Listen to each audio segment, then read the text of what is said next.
নারী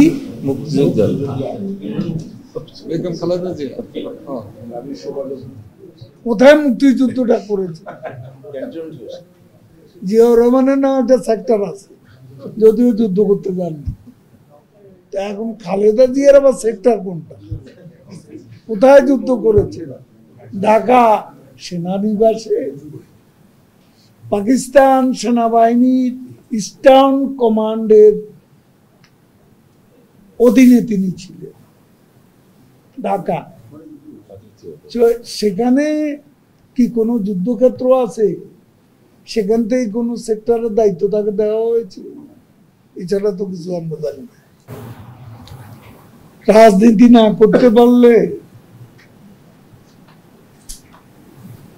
এত অপকর্ম, অপরাধ, পুলিশ হত্যা, প্রধান বিচারপতির বাড়িতে হামলা, হাসপাতালে হামলা, তা পুলিশকে পিটিয়ে হত্যা, সাংবাদিকদের উপর নির্যাতন। 28শে অক্টোবরই বলেন, তারপরে কোথাকার বাইডেনের বন্ধু মিয়ান আরফিকে নিয়ে নাটক সাজানো, এইসব অপকর্ম অপরাধ করেও তারা এখন সভা সমাবেশ করতে পারছে, কথা বলছে, সরকারকে গালি দিচ্ছে, শেখ হাসিনাকে গালি দিচ্ছে, আমাকে তো দিচ্ছে। তো এত নাচানাচি করছে কেন? এত লাফালাফি করতে পারছে, সেই সুযোগটা পাচ্ছে। দেশে গণতন্ত্র আছে, সেজন্য বিএনপি আজকে মুখের বিষ অবাধে ছড়াতে পারছে। আজকে এই বিষয়গুলো তারা কথায় কথায় বলতে থাকতেন এবং তাদের আসলে এখন আর কথামালা চাতুরি ছাড়া,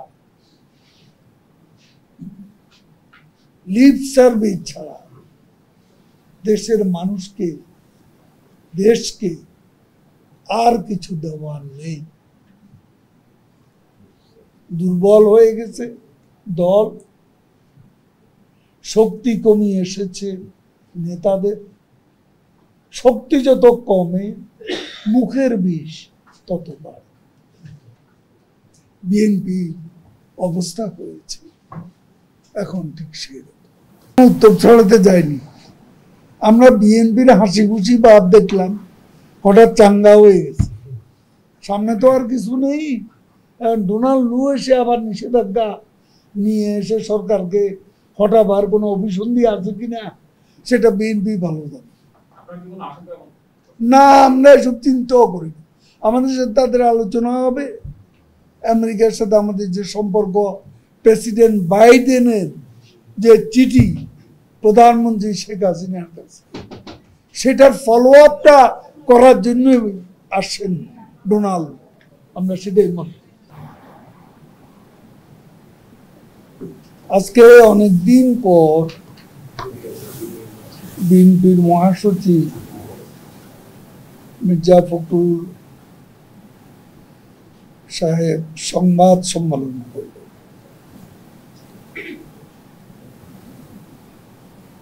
বিএনপি সংবাদ সম্মেলন মানে হলো অসত্যকে সত্য বলে চালানোর সুনিপুণ কৌশল। তাদের সংবাদ সম্মেলন হলো সত্যকে পাশ কাটিয়ে অসত্য ও মিথ্যা তথ্য তুলে ধরা, ইতিহাস বিকৃতি করা, সংবিধান গণতন্ত্রকে অবজ্ঞা করা, চলমান উন্নয়ন অগ্রগতিকে অস্বীকার করা, আর নিজেদের অতীত অপকর্ম ভুলে গিয়ে বিএনপির দায় অপরের কাঁধে চাপিয়ে দেওয়া অপচেষ্টা। মির্জা ফখরুল অনর্গল অসত্য বলতে পারেন, এটা বিএনপি নেতাদের প্রাথমিক ও মৌলিক চরিত্র।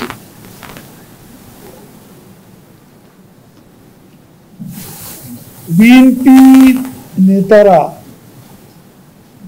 তারা নেতিবাচক রাজনীতিতে জড়িয়ে তারা অবিরাম মিথ্যাচার, অপপ্রচার, অবলীলায় করে যেতে পারে। তারা রৌদ্র করোজ্জ্বল দিনের আলোতে অমাবস্যার অন্ধকার থেকে কোন অদৃশ্য শক্তি বাংলাদেশ চালাচ্ছে পরিষ্কার করে ফখরুল সাহেব এটা বলবেন কি? এবং আরেকজন জাতীয় পার্টির চেয়ারম্যান জিএম কাদের সাহেবও বলেছেন সিন্ধুবাদের দৈত্য নাকি সরকারের কাঁধে চেপেছে। এখন দেশটা নাকি আমরা চালাচ্ছি না। একটা নির্বাচিত সরকার ৪২ ভাগের উপরে ভোট পেয়ে জনগণের ভোটে নির্বাচিত এবং বাংলাদেশের ইতিহাসে শান্তিপূর্ণ নির্বাচন বলতে যা বোঝায়, নিরপেক্ষ নির্বাচন বলতে যা বোঝায়, নির্বাচন কমিশন সেই রকম একটা নির্বাচন করতে স্বাধীন ও কর্তৃত্বপূর্ণ ভূমিকা পালন করেছে। আমি এখানে বলতে চাই, নির্বাচন ব্যবস্থা নিয়ে তারা কথা বলেছে। আমি জানতে চাই ফখরুল সাহেব ২০০৯ সালের আগে বাংলাদেশের নির্বাচন ব্যবস্থা কার হাতে ছিল? কুক্ষিগত ছিল। তখন নির্বাচন ব্যবস্থা প্রধানমন্ত্রীর অফিসের সাবসার্ভিয়েন্ট ছিল। প্রধানমন্ত্রীর ইচ্ছায় নির্বাচন কমিশন চলত। কিন্তু প্রধানমন্ত্রী শেখ হাসিনা এই অবস্থা থেকে নির্বাচন কমিশনকে স্বাধীন ও নিরপেক্ষ করতে অবিরাম প্রয়াস চালিয়েছে। শেষ পর্যন্ত পার্লামেন্টে আইন করে স্বাধীন নির্বাচন ব্যবস্থা, এটা দেশরত্ন শেখ হাসিনা অবদান। তিনি আইনগত কাঠামো তৈরি করে পার্লামেন্টে আইন পাশ করে নির্বাচন ব্যবস্থাকে স্বাধীন করেছে। এই নির্বাচন ব্যবস্থার অধীনেই পরবর্তী নির্বাচনগুলো অনুষ্ঠিত। আমরা লক্ষ্য করব বাংলাদেশে এই একটা দল আছে বিএনপি। এই দলটি নির্বাচনে যাওয়ার জন্য এমন একটা নির্বাচন কমিশন চায়, যেই নির্বাচন কমিশন বিএনপিকে নির্বাচনে জেতার গ্যারান্টি দেবে। নির্বাচনে জেতার গ্যারান্টি না পেলে বাংলাদেশে কোনো নির্বাচনই নিরপেক্ষ নয়, কোনো নির্বাচনই সুষ্ঠু নয়। সব নির্বাচনই হচ্ছে অগণতান্ত্রিক, যেহেতু তারা এই নির্বাচন ব্যবস্থায় নির্বাচনে তারা অংশ নেয়নি, বয়কট করেছে, আন্দোলন করতে গিয়ে ব্যর্থ হয়েছে। নির্বাচনে তারা আসেনি, সেই জন্য এই নির্বাচন খারাপ নির্বাচন। আজকে এই নির্বাচনের পক্ষে বিশ্বের ইউরোপ, আমেরিকা সহ অনেক দেশই প্রধানমন্ত্রী শেখ হাসিনাকে অভিনন্দন জানিয়েছে, একসঙ্গে কাজ করার, নিবিড়ভাবে কাজ করার প্রয়াস ব্যক্ত করেছেন। তাদের সদিচ্ছা বিভিন্নভাবে প্রকাশিত হয়েছে। ইউরোপ, আমেরিকা সহ বিশ্বের উন্নত দেশের অনেক দেশই বাংলাদেশের সঙ্গে আজকে একসঙ্গে কাজ করছে। যে মার্কিন সহকারী পররাষ্ট্রমন্ত্রী আসবে, তিনি আসবেন ডোনাল্ড লু, তারও এখানে আসার বলে একটা বিষয় আছে, সেটা হলো বাংলাদেশের সাথে সম্পর্ক এগিয়ে নেওয়া। সম্পর্ক এগিয়ে নিয়ে যাওয়ার জন্য তিনি এখানে আসছেন এবং সরকারের সঙ্গে কথাবার্তা বলবেন। এখন বিএনপি হয়তো মনে করে যে আবার নতুন করে নিষেধাজ্ঞা দেবে কিনা,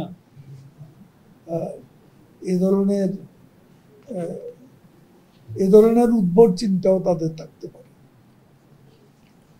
তো তারা তো এরকম অনেক উদ্ভট চিন্তা করে প্রলাপ বকেছিল বারবার। আজকে তারা জনগণ দ্বারা প্রত্যাখ্যাত হয়ে বেসামাল হয়ে পড়েছে। নির্বাচনে আমি যে কথা বলেছি, বিজয় লাভে নিশ্চয়তা ছাড়া এই দল নির্বাচন অংশ নিতে চায়। ফখরুল সাহেব জনস্বাস্থ্য, নিরাপত্তা, খাদ্য নিরাপত্তা নিয়ে কথা বলেছে। তাদের সময় দেশের মানুষকে অর্ধাহারে অনাহারে থাকতে হতো।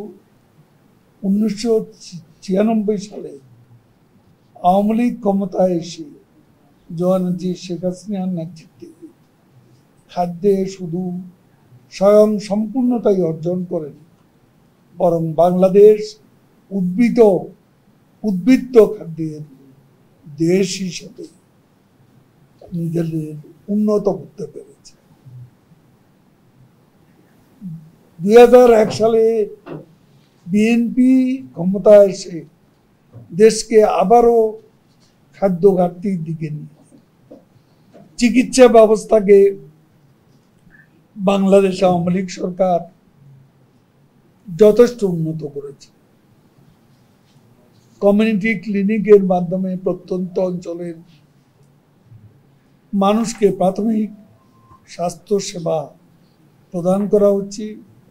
এই কমিউনিটি ক্লিনিক সেবা জাতিসংঘ কর্তৃক দা শেখ হাসিনা ইনিশিয়েটিভ হিসেবে আখ্যায়িত, প্রশংসিত।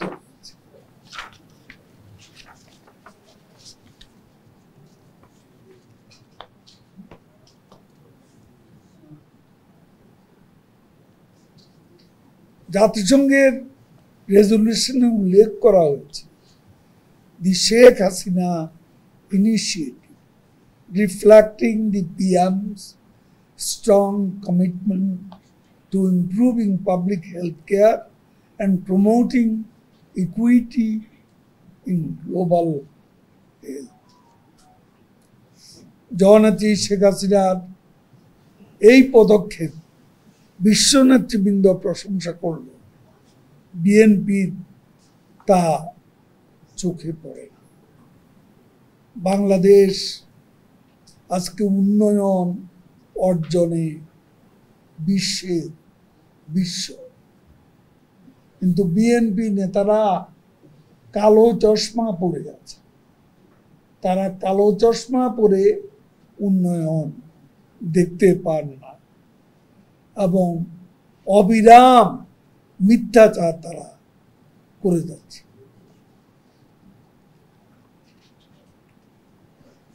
বাংলাদেশে সরকার পরিচালনা করছে জনগণের দ্বারা নির্বাচিত সরকার। বঙ্গবন্ধু কন্যা শেখ হাসিনার নেতৃত্বে বাংলাদেশের জনগণই রাষ্ট্র পরিচালনা করছে। অদৃশ্য শক্তি দ্বারা সরকার পরিচালনা তো বিএনপির আদর্শিক চরিত্র। বিএনপির সময় অদৃশ্য অপশক্তি বিকল্প পাওয়ার সেন্টার হাওয়া ভবন সরকার পরিচালনা করত।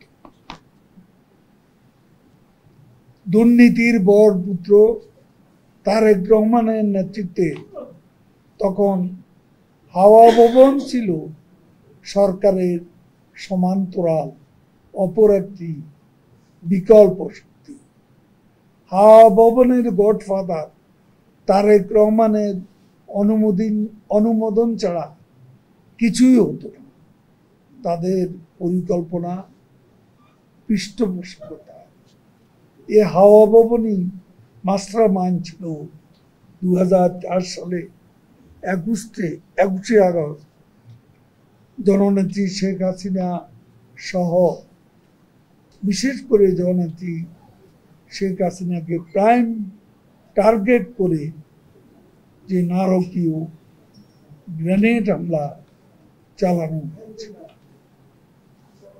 এইসব অপকর্ম হাওয়া ভবন, খোয়াব ভবন দ্বারা পরিচালিত হতো।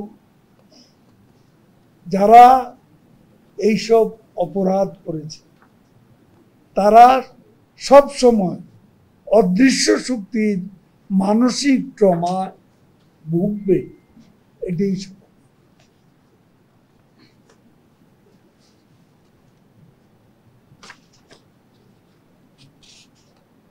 মির্জা ফখরুল অর্থনীতি নিয়ে কথা বলেছে, এ কথা বলার অবকাশ রাখে। 15 বছরে দেশরত্ন শেখ হাসিনার সুদক্ষ, সাহসী, দূরদর্শী নেতৃত্বে বাংলাদেশের অর্থনীতি সুদৃঢ় ভিত্তির উপর প্রতিষ্ঠিত হয়েছে। এই অর্থ বছরে রপ্তানি আগের তুলনায় বেড়েছে। চলমান বিশ্ব সংকটের মধ্যে এপ্রিল মাসে রপ্তানি আয় হয়েছে $5.1 বিলিয়ন। রেমিটেন্স প্রবাহ বর্তমানে ভালো।